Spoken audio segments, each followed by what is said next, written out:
মানুষের সব কাজ দুভাগে বিভক্ত। আমরা যা কিছু করি না কেন এ সব কাজ সম্পাদিত হয় দুইভাবে, হয় ভালো করি নচেত মন্দ করি। ভালো এবং মন্দ এই দু মিলেই আমাদের সময়গুলি অতিবাহিত হয়। আমরা যা কিছু করি না কেন আল্লাহ সুবহানাহু ওয়া তাআলা সুস্পষ্ট গ্রন্থে তা লিখে রাখছেন। আনিল ইয়ামিনি ওয়া আনিশ শিমালি কাঈদ, ডানে এবং বাঁয়ে ফেরেশতারা লিখে নিচ্ছেন। ইভেন আমি যদি একটা কথা উচ্চারণ করি সেই কথাটাও সে ফেরেশতার দ্বয় লিপিবদ্ধ করতে ভুলেন না। লা ইউগাদিরু সগীরাতান ওয়ালা কাবীরাতান ইল্লা আহসাহা, ছোট হোক চাই বড় হোক, ছোট তুচ্ছ কোনো ঘটনা হোক কিংবা বড় পরিসরের কোনো ঘটনা হোক, সব কিছুই লিপিবদ্ধ করে রাখা হয়। ওয়া কুল্লা শাইইন আহসাইনাহু ফি ইমামিম মুবিন, আর সেই সুস্পষ্ট গ্রন্থেই আল্লাহ সুবহানাহু ওয়া তাআলা আমলনামা আকারে তিনি লিখে রাখেন এবং সেই আমলনামাকে আল্লাহ সুবহানাহু ওয়া তাআলা আমাদের গলায় ঝুলিয়ে দিয়েছেন। তাইরাহু উনফি উনুকি, গলার মধ্যে আমাদের সেই আমলনামাকে আল্লাহ তাআলা ঝুলিয়ে দিয়েছেন। এই কিতাব, আমলনামার এই কিতাব খুললে দেখা যাবে এই কিতাবের মধ্যে দুই ধরনের কাজ আমাদের দ্বারা সম্পাদিত হয়েছে, হয় ভালো না হয় মন্দ। রব্বে কারীম বড় দয়া করে, মায়া করে, ভালোবাসার স্বরে তার বান্দাদেরকে অ্যাড্রেস করে বলছেন। হাদিস সহিহ মুসলিমের 2577তম হাদিস। তিনি বলছেন, ইয়া ইবাদি, একজন মা তার সন্তানকে উপদেশ দেওয়ার জন্যে যেভাবে অ্যাড্রেস করে, বাবা লোকমান তার সন্তানকে ওয়াজ করবার জন্য যেভাবে ভালোবাসার স্বরে পরম আদরে তিনি অ্যাড্রেস করে বলেছিলেন, তার চেয়েও হাজার গুণ অনেক বেশি আদর আর পরশ আবেগ তাড়িত ভাষায় আরশে আজিমের মালিক বান্দাদেরকে ডেকে বলছেন, ইয়া ইবাদি, ও আমার বান্দা, ইন্নামা হিয়া আমালুকুম উহসিহা লাকুম, তোমাদের আমলগুলোকে আমি আল্লাহ তাআলা সংরক্ষণ করে রাখছি। সুম্মা উওয়াফিয়াকুম ফি ইয়াহা, যে আমলে করবে একদিন তোমাদের সেই আমলের পরিপূর্ণ মাত্রায় প্রতিদান দেয়া হবে। ফামান ওয়াজাদা খায়রান ফালিয়াহমাদিল্লাহ, ওই আমলনামা যখন হাসর ময়দানে তোমার সামনে উপস্থাপিত হবে, তোমাকে যখন চোখ রাখতে বলা হবে, তোমাকে যখন পড়তে বলা হবে, ইকরা কিতাবাক, তখন তুমি যদি সেখানে ভালো আমল দেখো, ফালিয়াহমাদিল্লাহ, প্রশংসা করবে একজনের, আওয়াজ করে বলি কার? আল্লাহ। ওয়ামান ওয়াজাদা গায়রা যালিক, যারা ভালো দেখবে না ওই কিতাবের মধ্যে, মন্দ দেখবে, ফাহিশা কাজ, অপকর্মগুলি সেখানে দেখবে, ফালা ইয়ালুমান্না ইল্লা নাফসা, ওই সময় সে যেন আমাকে দোষ না দেয়, সে যেন নিজের নফসকে দোষ দেয়।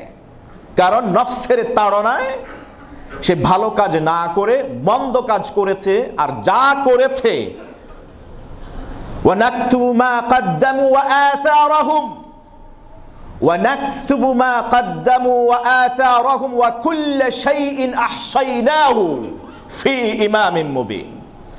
ইভেন একটা আছরও দিয়েছে, একটা রেখা পড়েছে কথার কিংবা কাজের, ওই রেখাটা পর্যন্ত, ওই ফুটপ্রিন্ট পর্যন্ত আমি আল্লাহ তাআলা ওই কিতাবের মধ্যে সংরক্ষণ করে রেখেছি। এখন সেই রেখা ফুটপ্রিন্ট যদি ভালো হয়, সে ভালো পাবে, আল্লাহর প্রশংসা করবে, আল্লাহ ভালো করার সুযোগ দিয়েছেন। আর যদি মন্দ করে, তাহলে সেই জন্য আমাকে যেন দোষ না দেয়, সেই জন্য নিজের নফসকে দোষ দেয়। রব্বে কারীম সূরা আলে ইমরানের 30তম আয়াতে তিনি বলছেন খুব স্পষ্ট ভাষায়, ইয়াউমা তাজিদু কুল্লু নাফসিন মা আমিলাত মুহদাররা,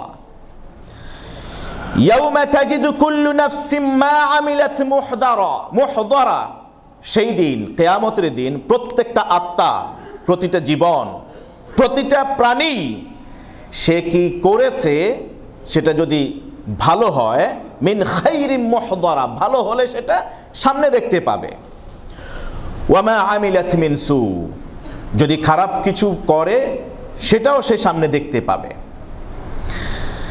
ইয়াউমাইযিন ইয়াসদুরুন নাসু আশতাতা লিয়ুরাউ আ'মালাহুম, দলে দলে মানুষ তাকায়ে থাকবে, তাদের আমল যখন দেখানো হবে, আমল কার ভালো হলো কার মন্দ হলো সেদিকে সে কর্ণপাত করবে, তাকায়ে থাকবে। ফামান ইয়া'মাল মিসকালা যাররাতিন খায়রান ইয়ারা, ভালো কাজ করলে সেটা দেখতে পাবে, সেটা একেবারে পরমাণু পরিমাণও যদি হয়।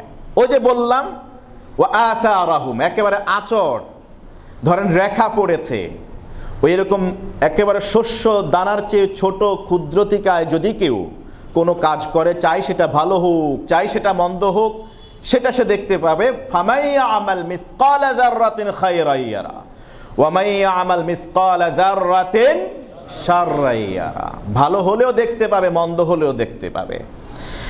এত সব কথা একটাই নির্দেশ করছে, আমরা দিনে রাতে যা কিছু করছি হয় ভালো নয়তো মন্দ। ভালো এবং মন্দ এই দুয়ের হিসাব নেবেন আল্লাহ তাআলা। ভালো হলে জান্নাত, মন্দ হলে জাহান্নাম। আখিরাতকে প্রায়োরিটি দিয়ে যদি আপনি ভালো কাজ করেন, জান্নাত আপনার জন্য অবধারিত।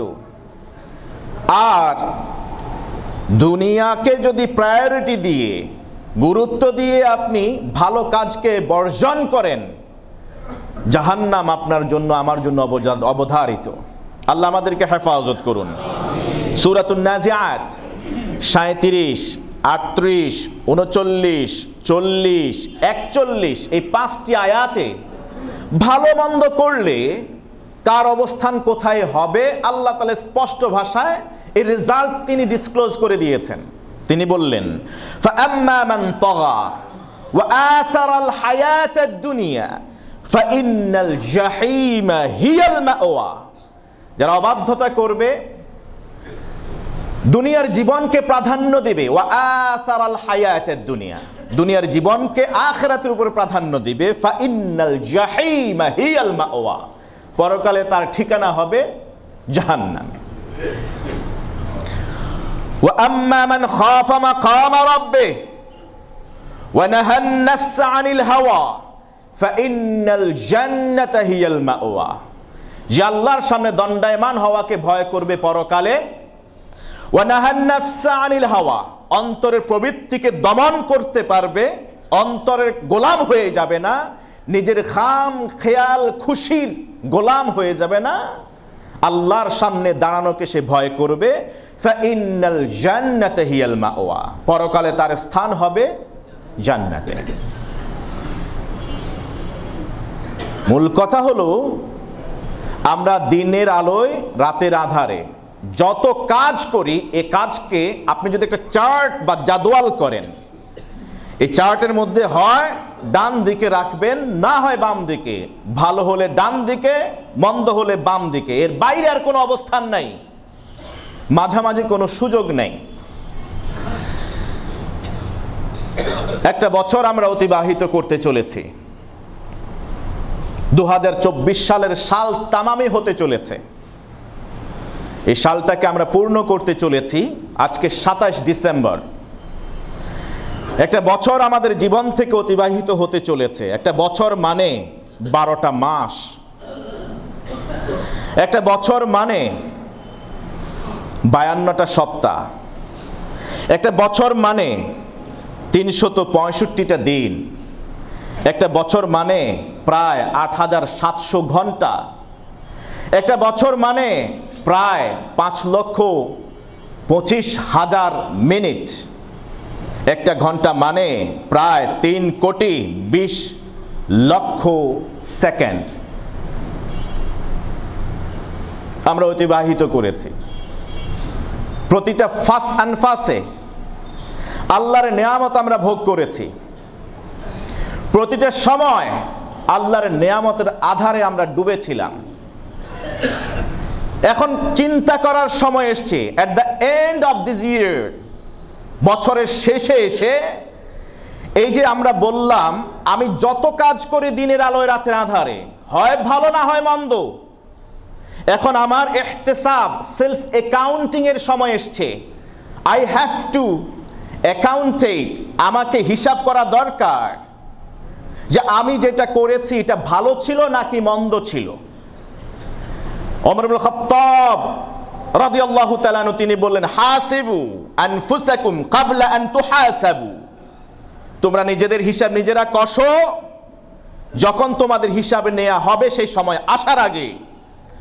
ওয়াজিনু ক্বাবলা আন তুজানু, তোমরা নিজেদের আমল নামাকে নিজেরাই কিস্তিতে মাপো, তোমাদের দাড়ি পাল্লার উপর নিজেদের আমলকে রাখো, তোমাদের যখন আমল নামা দাড়ি পাল্লায় পেশ করা হবে সেই সময় আসার আগে। রব্বে কারীম মহাগ্রন্থ আল কোরআনে সূরাতুল হাশরের 18তম আয়াতে তিনি বলেছেন, ইয়া আইয়ুহাল্লাযীনা আমানুত্তাকুল্লাহ ওয়াল তানজুর নাফসুম মা কদ্দামাত লিগাদ ওয়াত্তাকুল্লাহ ইন্নাল্লাহা খাবীরুম বিমা তা'মালুন। হে ঈমানদারেরা, আল্লাহকে ভয় করো, ওয়াল তানজুর, হিসাব কষো, তাকায় দেখো, পর্যবেক্ষণ করো, অবজার্ভ করো, মা কদ্দামাত লিগাদ, আগামী কালের জন্য পরকালের জন্য তুমি কি পাথে উপার্জন করেছো সেটা হিসাব করো। তোমার জীবদ্দশায় মরার পরে নয়, অন্য হিসাব করার আগে নিজের হিসাব নিজে কষো। ওয়াত্তাকুল্লাহ, আবার আল্লাহ তাআলা আগেও বললেন আল্লাহকে ভয় করো, এ কথা বলার পরেও আবার বলছেন আল্লাহকে ভয় করো, কারণ ইন্নাল্লাহা খাবীরুম বিমা তা'মালুন, তোমরা যা কিছু করছো দিনের আলোয় রাতের আধারে, either it is right or wrong, ভালো কিংবা মন্দ, সব কিছুর ব্যাপারে একজন ওয়াকিফ আল আছেন। আওয়াজ দিয়ে বলুন তিনি কে? আল্লাহ। সেই আল্লাহকে ভয় করে তোমরা তোমাদের সেলফ অ্যাকাউন্টিং সম্পাদন করো।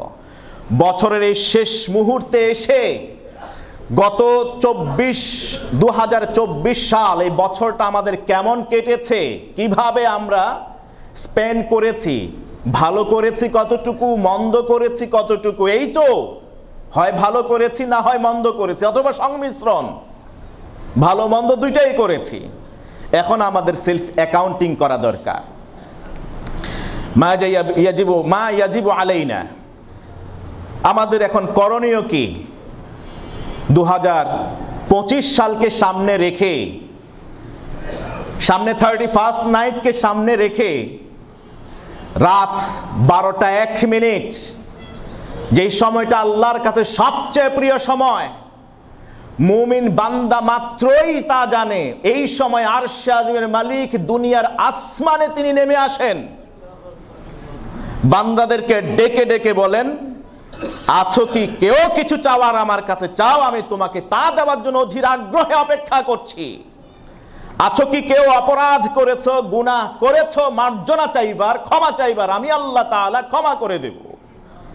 দীর্ঘ 1 বছর ধরে তোমার অসুস্থতা ভালো হচ্ছে না, কেউ কি আছো রাতের এই গভীরে আমাকে একবার ডাকো। ওয়া ইযা মারিদতু ফাহুয়া ইয়াশফিন, ওয়া ইযা মারিদতু ফাহুয়া ইয়াশফিন, আমি যখন অসুস্থ হই সুস্থ করেন কে? আমাকে শুধু রাতের এই গহীনে, আমি তো তোমার আরো কাছে চলে এসেছি, দুনিয়ার আসমানে নেমে আসছি, বলো না বান্দা, হাল মিম মুবতালান ফাউআফি, আছো কি কেউ আমার কাছে আরোগ্য চাইবে, আমি তোমাকে সুস্থ করে দেব। আছো কি কেউ, তোমার চাকরি নাই, ব্যবসায় লস, তোমার উন্নতি নাই, সমৃদ্ধি নেই, তোমার রিজিক নেই, অভাব আছে, মানবেতর জীবন যাপন করছো, তুমি আমার কাছে রিজিক চাও, আমি তো রাজ্জাক, তুমি আব্দুর রাজ্জাক, আমার কাছে পানাহ চাও, আমার কাছে রিজিক চাও, এই গভীর রাতে আমি তোমাকে রিজিকের ব্যবস্থা করে দেব। সুবহানাল্লাহ। ওই সময় আমরা করি কি? যখন আল্লাহ আমার দিকে অধীর আগ্রহে আগায় আছেন, নেমে আসছেন আমার কাছাকাছি, সেই সময় আমি হয়তো আতশবাজি করছি, অথবা ঘন্টার কখন আওয়াজ বাজে, জাস্ট 12টা বাজবে, তখন হয়তোবা ফানুস উড়াবো, অথবা চারদিকে চেঁচামেচি করব, হই হুল্লোড় করব, নারী পুরুষের অবাধ মেলামেশা সেখানে হবে, এমন কিছু কাজ সেখানে সংগঠিত হবে যে কাজগুলি ইসলামের যে কোনো ইবাদত করার পথে প্রতিবন্ধকতা হয়, অসুস্থ মানুষের ঘুম নষ্ট হয়, পীড়িত মানুষ যে বেডে কাতরাচ্ছে হসপিটালে, তাদের ঘুম ভেঙে যাচ্ছে, ছোট্ট শিশু বাচ্চা পর্যন্ত আটকে উঠছে আমার এই আচরণের কারণে সেই রাতে। এটা সম্পূর্ণ হচ্ছে অমুসলিম খ্রিস্টানদের পশ্চিমা সভ্যতা, তাদের কালচার, সেই সংস্কৃতিকে আমরা ধারণ করে বসে আছি। অথচ এই রাতটা আমার এই 2024 সালের শেষ রাত এবং 2025 সালের প্রথম রাত, এই দুটা বছর এর মাঝখানের ডিভাইডার, এই রাতটাকে আমরা কিভাবে কাটাচ্ছি। আমি যদি প্রকৃত ইমানদার হই, আমার এই রাতে কি করণীয় আমাকে দেখতে হবে। বিগত 2024 সালে আমি কি করেছি, ভালো করেছি কি মন্দ করেছি, নিজেকে এই রাতে আল্লাহর সামনে সারেন্ডার করা দরকার। আমার হিসাব যদি বিগত 1 বছরে করে না থাকি, হাফেজ ইবনুল কাইয়িম আল জাওজি রাহমাতুল্লাহি আলাইহি তিনি বললেন প্রতিটা মানুষের প্রতিদিন সেলফ অ্যাকাউন্টিং করা দরকার। প্রতিদিন যদি না পারে, সে সপ্তাহে অন্তত একবার সেলফ অ্যাকাউন্টিং করবে, আত্মহিসাব সে নিজের কাছ থেকে চাইবে। প্রতি সপ্তাহে যদি না পারে, মাসে অন্তত একবার, প্রতি মাসে যদি না পারে, বছরের শেষ দিন অন্তত তার বিগত বছর কেমন হয়েছে, কেমন কেটেছে, কোন পথে ব্যয় করেছে তার সময়গুলি, তার এই যৌবনকাল কোথায় ব্যয় করেছে, সেই বিষয়ে নিজের হিসাব করা দরকার। ওই সময়টা হলো আমাদের 2024 সালে আমরা কি করেছি সেই বিষয়ে হিসাব নেওয়ার পালা। আমি যদি ভালো কাজ করে থাকি, সামাজিক কোনো কাজ করে থাকি, আমাকে 31st নাইটে একান্তে সন্তর্পণে আমাকে হিসাব কষা দরকার। আমি যে আমলগুলি করেছি কোরআন সুন্নাহ অনুযায়ী করেছি কিনা। ভালো কাজ করলেও যদি হ্যাঁ আমি দেখি কোরআন সুন্নাহ অনুযায়ী হয়েছে, এরপরেও আল্লাহর হক ইবাদতের ক্ষেত্রে পরিপূর্ণ মাত্রা আদায় করতে পেরেছি কিনা। আমরা অনেকেই জানি না ইবাদত, একটা ইবাদত নামাজ ফর এক্সাম্পল, এই নামাজ পড়তে গেলে এই নামাজের মধ্যে আল্লাহর হক কয়টা? I want to ask you, এই যে আমরা জুমার সালাত আদায় করতে আসছি, মসজিদে আমরা আগে এসে বসে জায়গা নিয়ে বসেছি আল্লাহর গোলামি করবার জন্য, তার ডাকে সাড়া দিয়েছি, মুয়াজ্জিন ডাকার সাথে সাথে চলে আসছি, কিংবা কেউ আগে প্রস্তুতি নিয়ে আসছি। এসছি কি জন্যে? খুতবা শুনবো। এসছি কি জন্যে? এরপরে 2 রাকাত সালাত পড়বো। এই তো, এই যে আল্লাহর নির্দেশে আমরা আকিমুস সালাহ সালাত আদায় করতে আসছি, এই যে আল্লাহর ইতাআত করতে গিয়ে, আল্লাহর কথা মানতে গিয়ে তার দরবারে হাজিরা দিয়েছি, এই ইতাআতের ক্ষেত্রে আল্লাহর অধিকার, আল্লাহর হক আমাদের উপরে কয়টা?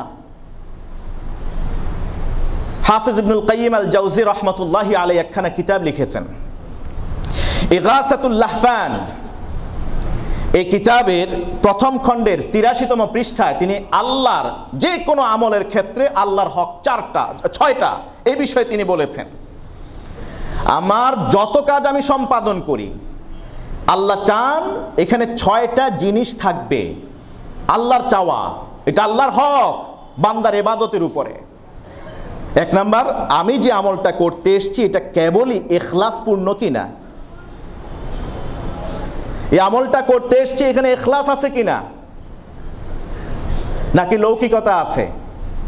আমাকে লোকেরা হাজি বলুক, গাজী বলুক, দানশীল বলুক, নামাজি বলুক, আমাকে লোকেরা সভাপতি বলুক, আমাকে লোকেরা অমুক তমুক নামে অ্যাড্রেস করুক, এটা কি খেয়াল করতে হবে এটা ইখলাসপূর্ণ হলো কিনা। 2, আন-নাসিহাতু লিল্লাহ ফি আন-নাসিহা আনি আত-তাওহীদু ফিল ইবাদাহ। এই যে আমি ইবাদত করতে আসছি এটা কেবলই আল্লাহ সুবহানাহু ওয়া তাআলার জন্যই আমি নিবেদন করছি কিনা, নাকি পাশাপাশি অন্য কেউ সন্তুষ্ট রাখার জন্য আমি এই কাজটা করছি, কেবলই আল্লাহর জন্য করছি কিনা। 3, মুতাবাআতুর রাসূল সাল্লাল্লাহু আলাইহি ওয়াসাল্লাম। আমি যে জুমার সালাতে এসেছি, এই জুমার সালাতটা আল্লাহ রসুলের আদর্শের অনুযায়ী হলো কিনা।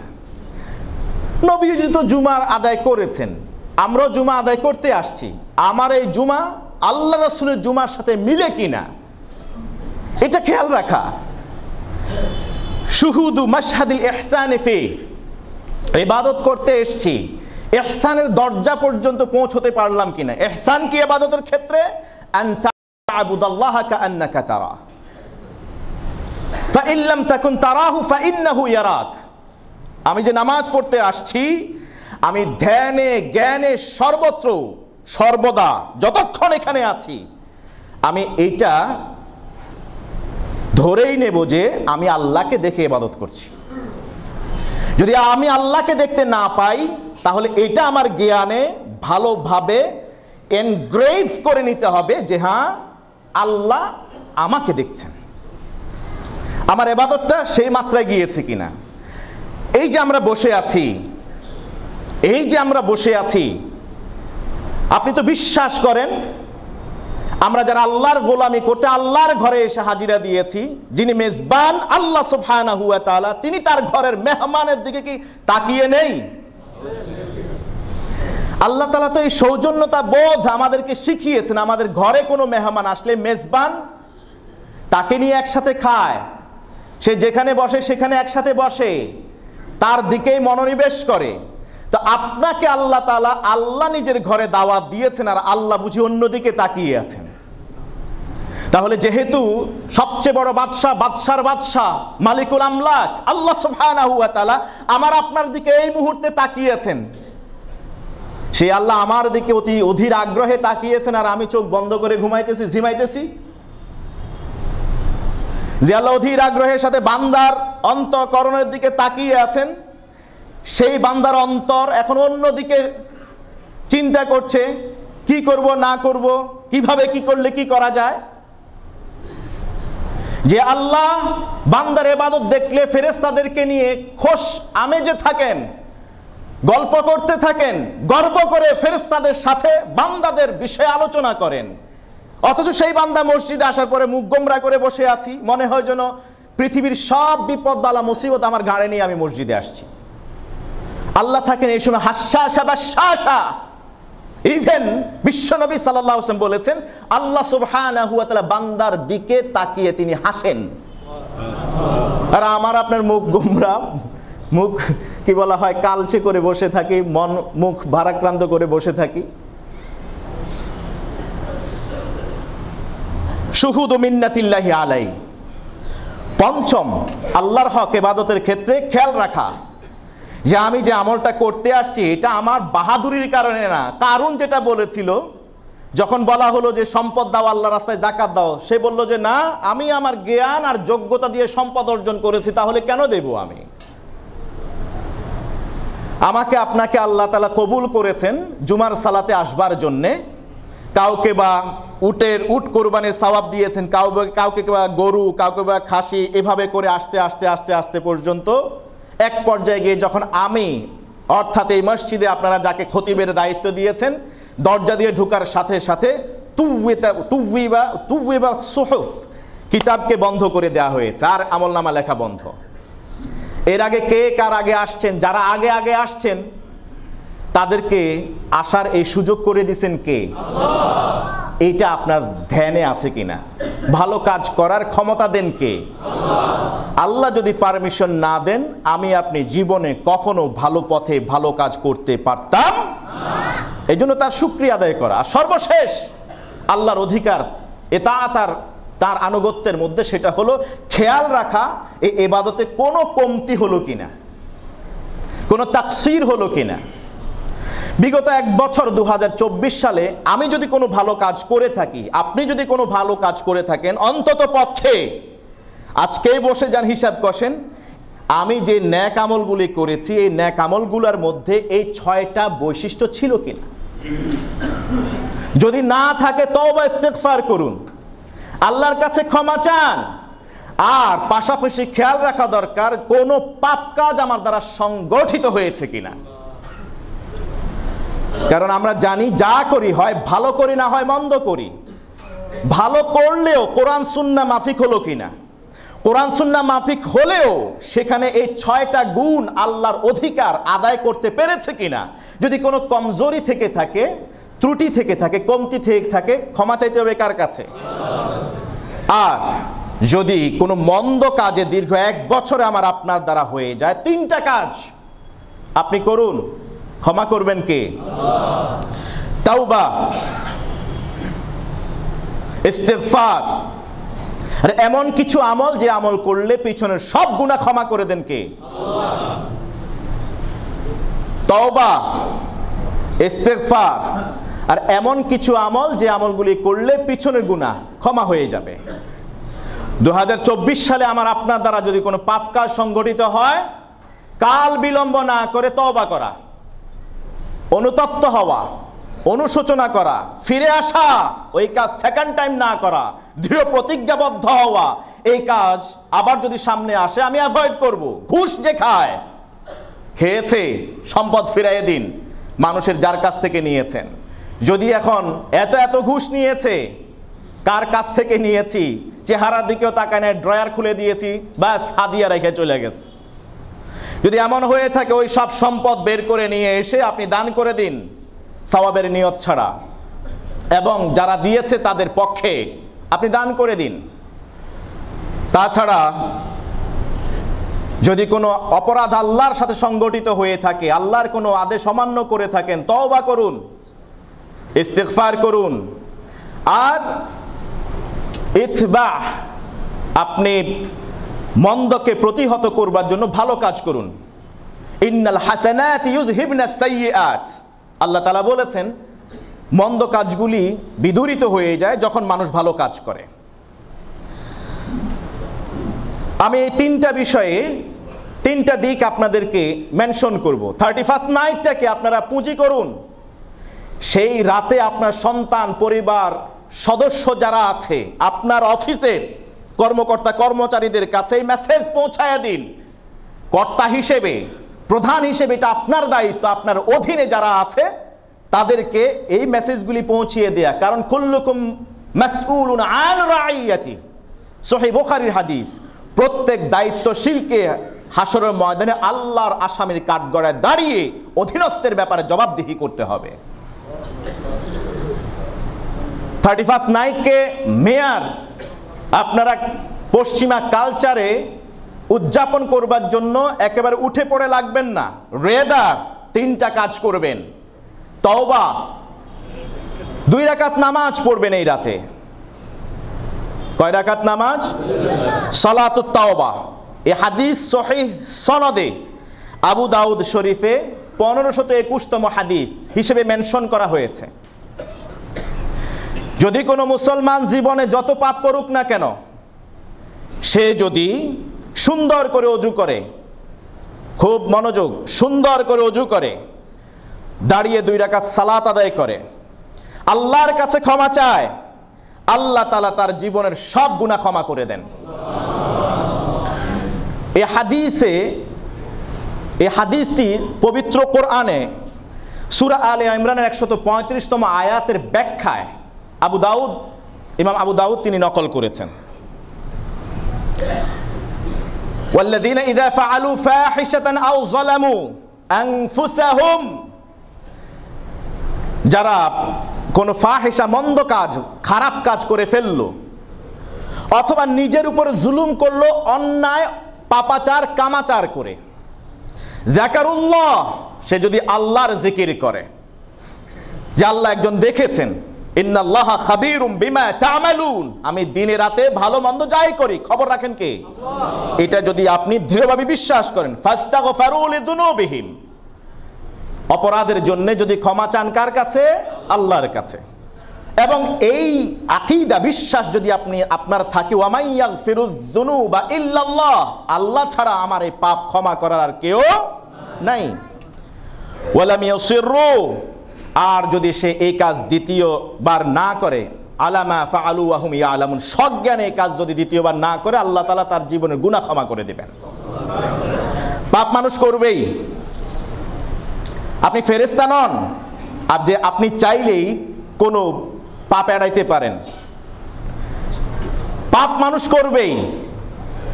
আবার আপনি ইবলীসও নন যে আপনার সব কাজ শুধু পাপাচারিতাই হবে, বরং আপনার এই দুটার চরিত্রের কম্বিনেশন, ফেরেশতার চরিত্র, ইবলীসের চরিত্র, এই দুই চরিত্র মিশে ভালো মন্দ। যার চরিত্র যেটা গালেব হয় সে সেই কাজটাই করে, যার চরিত্র ফেরেশতার অতি কাছাকাছি হয় সে ভালো কাজ করে, আর যার চরিত্র ইবলিসের কাছাকাছি হয় ও তো ইবলিস, কখনো কখনো ইবলিসের বাপ, কখনো কখনো ইবলিসকেও ছাড়িয়ে যায়। ইবলিস তখন বলে যে না, এখানে আমার বাপ আছে, এখানে আমার যাওয়ার দরকার নেই। আল্লাহ আমাদেরকে হেফাজত করুন। 31st নাইটে করণীয় ইমানদারের 2024 সালের সব গুনাহ ক্ষমা করার জন্য প্রথমত মেসেজ হলো 2 রাকাত সালাত আদায় করা।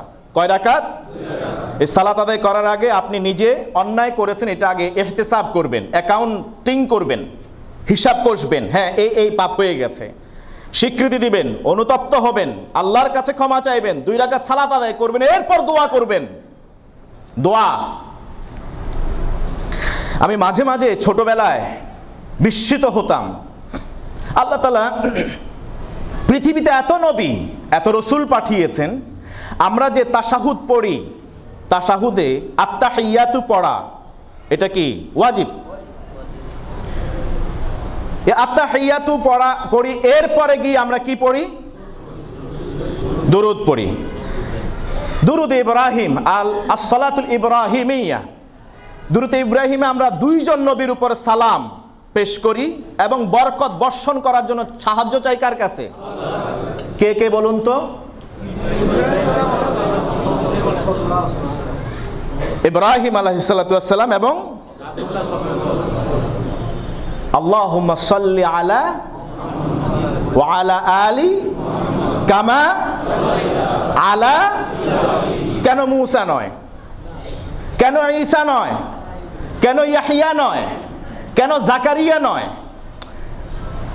ছোটবেলায় এটা আমাকে ভাবাতো, কেন ইব্রাহিম আলাইহিস সালাতু ওয়াস সালামের জন্য স্পেশাল কিয়ামত পর্যন্ত সব নেককার ইমানদার মুমিন নরনারী তারা নামাজে বসে দোয়া করবে?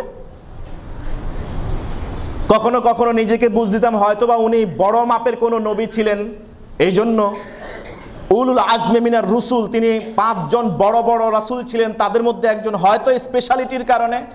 আবার তাৎক্ষণিক মনে জেগে ওঠে রাসূল তো উলুল আজমে মিনার রাসূল তো খালি 2 জন নন, আমাদের নবী মুহাম্মদ সাল্লাল্লাহু আলাইহি ওয়াসাল্লাম এবং নবী ইব্রাহিম নন, আরও তো ছিলেন নবী নূহ, নবী ইব্রাহিম, নবী ঈসা, হ্যাঁ নবী মূসা, ওনারা তো ছিলেন, তো ওনাদের কথা কেন বলা হয় না?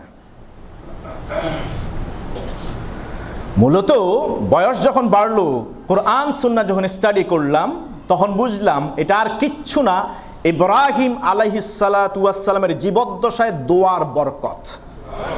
দোয়া দোয়া আমরা দোয়া করতেই চাই না।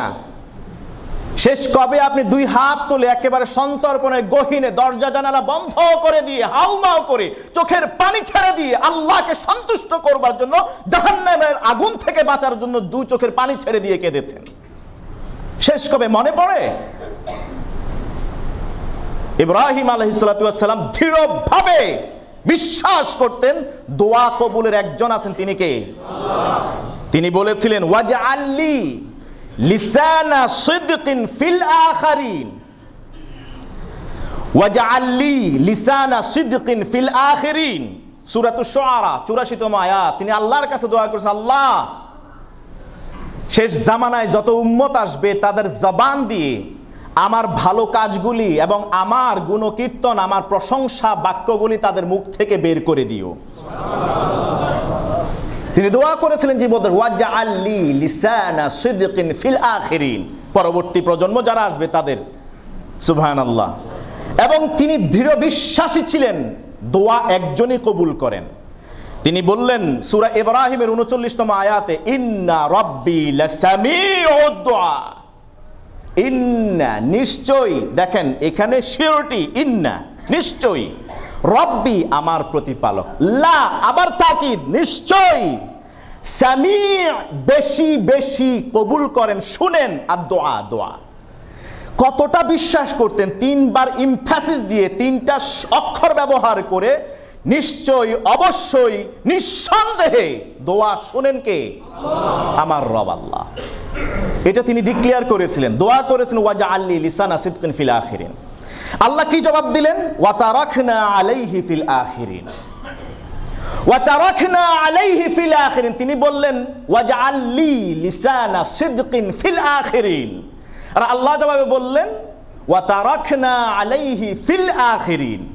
ইব্রাহিমের এই চর্চাকে, তার জীবনী চর্চাকে, তার জন্য দোয়া করাকে আমি পরবর্তীদের মুখে মুখে জারি করে দিয়েছি। সুবহানাল্লাহ। এই জন্য অন্য কোনো নবী কিংবা রসুলের জন্য আমরা তাশাহুদে দোয়া করি না। এটা আল্লাহ ইব্রাহিম আলাইহিস সালামের দোয়া কবুল করেছেন মর্মেই কিয়ামত পর্যন্ত যত ইমানদার নামাজ পড়বে তাশাহুদে গিয়ে তার জন্য দোয়া করতে থাকে। আমি আপনি দোয়া করি, দোয়ার মধ্যে কোনো প্রাণ নাই, কোনো বিশ্বাস নাই, কোনো ইয়াকিন নাই, দোয়ায় কোনো গভীরতা নাই। যেন তেন দোয়া করি, সন্দেহ থাকে আল্লাহ আমার দোয়া কবুল করবেন কি করবেন না। দোয়া করবেন এভাবে যেমনটা দোয়া করেছিলেন ইব্রাহিম আলাইহিসসালাতু ওয়াসসালাম। ইব্রাহিম আলাইহিসসালাতু ওয়াসসালাম এমনভাবে দোয়া করবেন যে বন্ধা স্ত্রী বার্ধক্যে চলে যাওয়ার পর, যার ব্যাপারে ডিক্লারেশন চলে আসছে কোনো সন্তান প্রসব করতে পারেন না, তাকে বন্ধা করে পাঠিয়েছেন, সেখানে আল্লাহ তাআলা আবার তার পেটে সন্তান দিয়েছেন। দোয়ার ফজিলত, রব্বি হাবলি মিনাস সালিহিন ফাবাশশারনাহু বিগুলামিন হালিম। ইব্রাহিম আলাইহিস সালাতু ওয়াসসালাম এই দোয়া করেছিলেন, আল্লাহ কবুল করেছেন।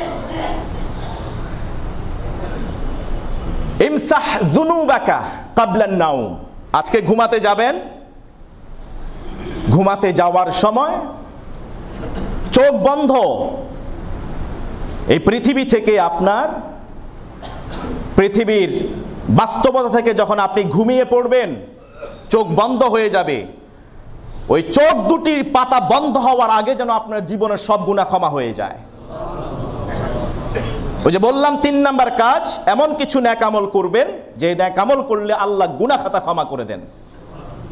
কারণ আল্লাহ কোরআনে বলেন ইন্নাল হাসানাতি ইউযহিবনাস সাইয়্যাত, ভালো কাজগুলি মন্দ কাজকে দূর করে দেয়, মুছে দেয়।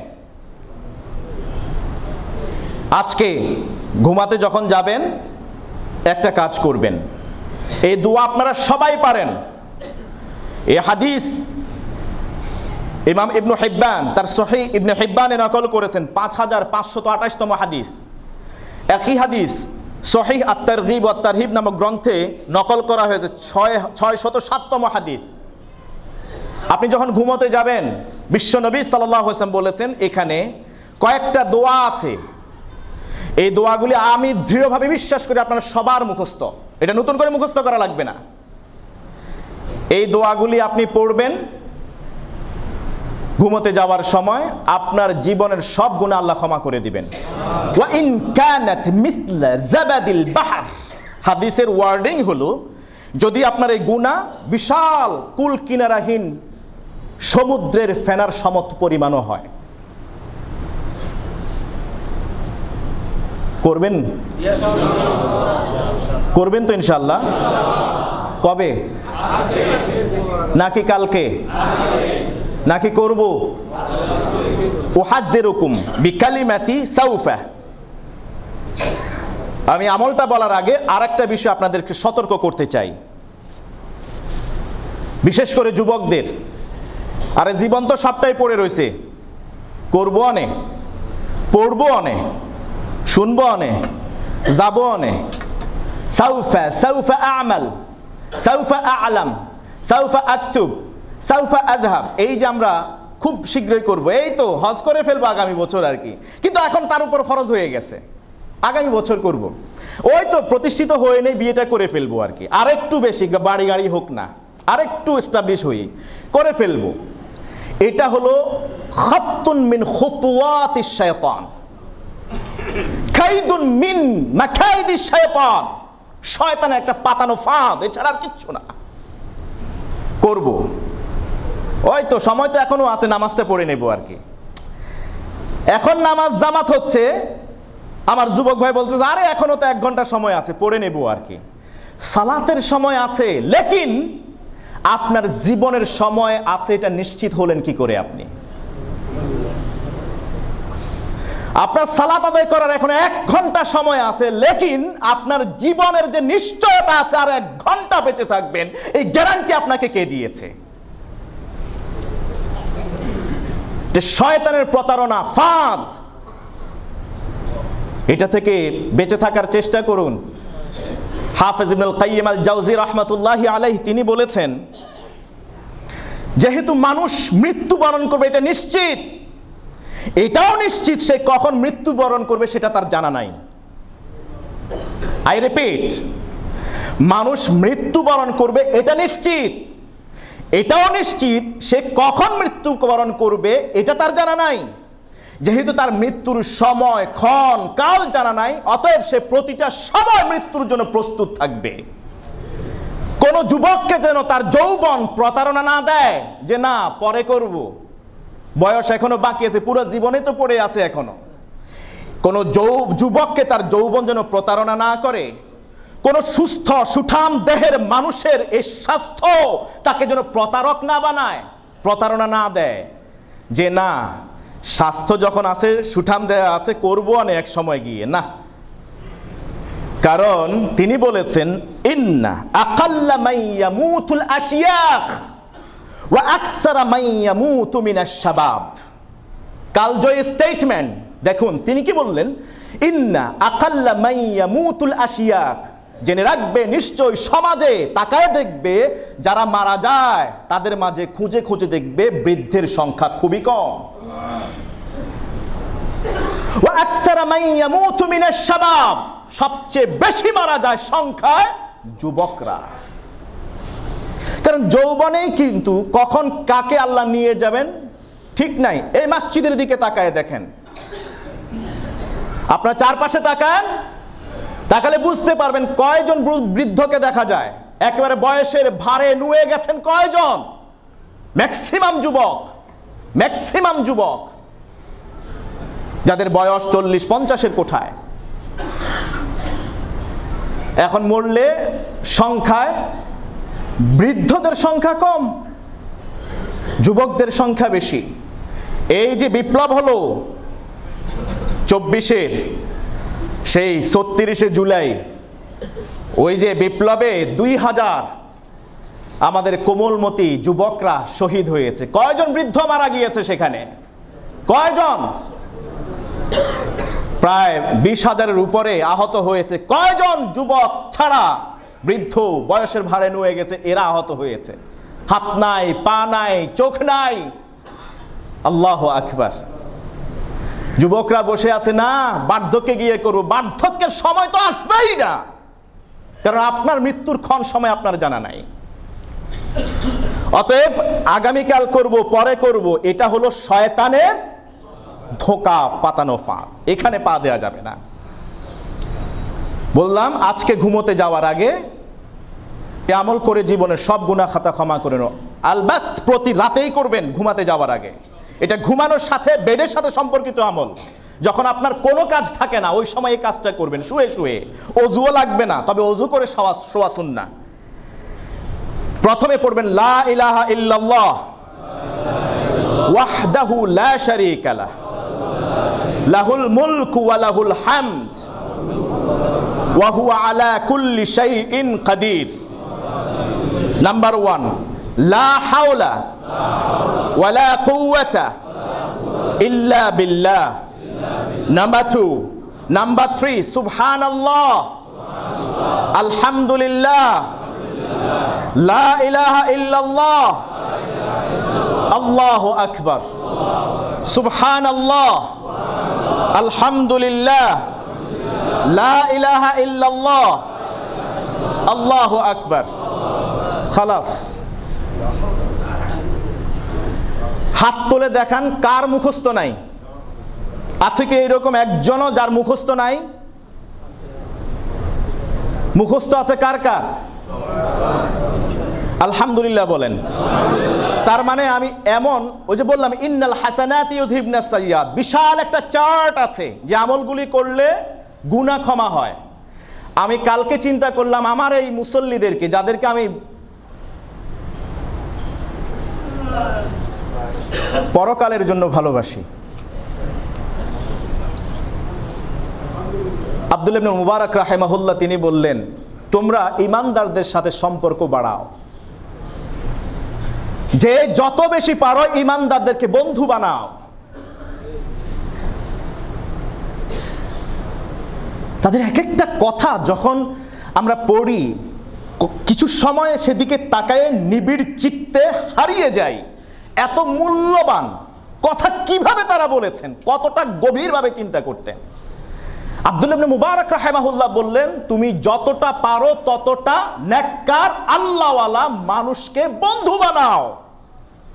ফাইন্নাল মারআ মাআ মান আহাব্বাহ, কারণ বিশ্ব নবী বলেছেন মানুষ যাকে ভালোবাসে তার সাথেই পরকালে থাকবে। হাসরের ময়দানে হাদিস সহিহ সূত্রে বর্ণিত হয়েছে, যখন জান্নাতীদেরকে জান্নাতে, জাহান্নামীদেরকে জাহান্নামে ফয়সালা হয়ে যাবে, জান্নাতীরা জান্নাতে চলে যাবে, যাওয়ার পরে তাকায় দেখবে এই যে সাইফুল ভাই, এই যে আমাদের অ্যাডভোকেট সাহেব, এই যে আমাদের সালাউদ্দিন সাহেব, উনাদেরকে যাদের নাম, এই যে আমাদের যারা আছেন মুরব্বীরা, তাকায় একজন আরেকজনের দিকে তাকাবে যে কি ব্যাপার, আমাদের অমুক কোথায়, অমুক কোথায়, উনি জান্নাতে নাই, তার মানে কোথায়, উনি কোথায় নাই কেন?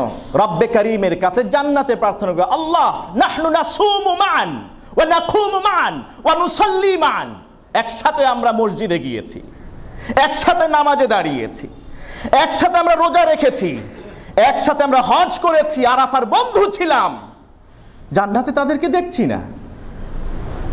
আল্লাহ বলবেন তারা জাহান্নামে। তখন পরিচিত সেই ইমানদার বলবে, আল্লাহ আমি আমার ওই বন্ধুকে ছাড়া জান্নাতে শান্তিতে থাকতে পারবো না। আল্লাহ পারমিশন দিবেন, যাও তুমি তোমার বন্ধুকে জাহান্নাম থেকে মুক্ত করে তোমার সাথে জান্নাতে নিয়ে যাও। এই জন্য আব্দুল্লাহ ইবনে মুবারক রাহমাতুল্লাহি আলাইহি বললেন, যে যত বেশি পারো ইমানদারদের সঙ্গী হও, সাথী হও, তাদেরকে বন্ধু বানাও। আমার সময় শেষ, না হলে বলতাম যে কোরআনে পরকালে সেলফ রিপেন্টেন্স যে 9টা আয়াত আল্লাহ তাআলা কোরআনে দিয়েছেন, যে বান্দারা ব্যক্তিগত পরিতাপ অনুশোচনায় ভুগবে হাসরের ময়দান, এর মধ্যে 5টা আয়াত 5 ভাবে বর্ণিত হয়েছে শুধুমাত্র খারাপ বন্ধু নির্বাচন করার কারণে। 9টা আয়াতের 5টা আয়াত, 50%-এর বেশি আয়াত অনুতাপ অনুশোচনা হবে সেই দিন খারাপ মানুষকে বন্ধুরূপে গ্রহণ করার কারণে।